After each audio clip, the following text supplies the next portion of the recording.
J'espère que tout s'est bien passé pour ce challenge. Alors, si vous avez rencontré des difficultés, c'est pas un souci, hein, il faut gentiment se faire au code. Je vais me rendre dans Visual Studio. Je vais peut-être en profiter à nouveau pour fermer l'éditeur. Et je vais commencer la correction. Je vais me rendre sous mon cache button mesh et je vais commencer par le système de réflexion. Donc, View Property Edit Anywhere. Je vais déclarer une static mesh, en n'oubliant pas le useStaticMeshComponent, et je vais l'appeler button mesh. Petit tips, vu que j'avais déjà une static mesh ici, je vais peut-être juste deleter ça. Ce que je peux évidemment faire pour accélérer le processus, c'est venir faire un CTRL-C, descendre de ligne pour laisser un peu d'espace, un CTRL-V, et j'ai dit que j'appelais mon composé button mesh, et voilà. C'est fait, ce qui permet d'accélérer un peu le processus. Je vais me rendre ensuite dans le buttonbase.cpp. Je vais me mettre en plein écran, donc je rappelle, un Shift Alt Enter. Autre petite astuce, donc là, je vais garder pas mal de choses de la même syntaxe. Si je viens au bout de la ligne et j'appuie sur CTRL-D, ça va me dupliquer cette ligne-là. Je vais laisser un petit espace, plus de clarté. Et j'ai juste à modifier, je sais que ça va être button mesh, create default subobject, type useStaticMeshComponent. Et attention, cette fois-ci, le nom, ça va être button mesh. On peut rapidement, avec ces petits tips de raccourcis, de copier-coller, souvent économiser pas mal de temps.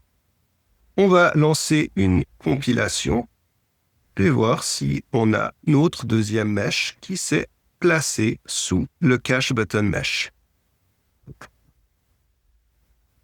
Dans l'éditeur, je vais aller sous le BP Button Base, Open Full Blueprint Editor, et j'ai bien mon button mesh qui s'est placé sous le cache button mesh.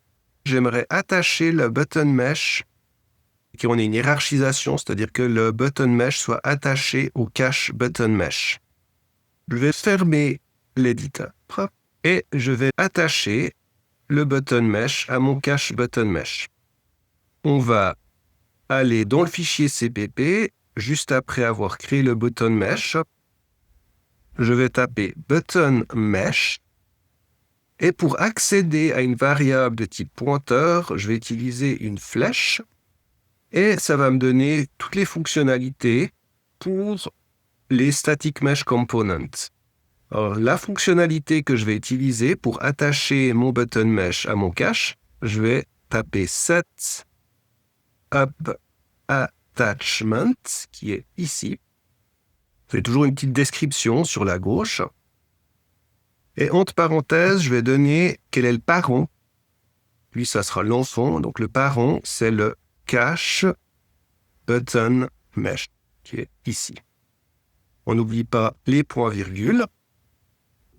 Et normalement, si je relance l'éditeur, button mesh devrait être attaché au cache button mesh. Je vais aller sur le BP button, Open Full Blueprint Editor, et on voit que le button mesh, c'est bien attaché au cache button mesh. On voit ici la static mesh. Donc ici, normalement, si je tape button mesh, on voit ici que j'ai pas ma button mesh. J'ai peut-être oublié de la renommer. Je vais aller me rendre dans Content, Core, Maps, Generated.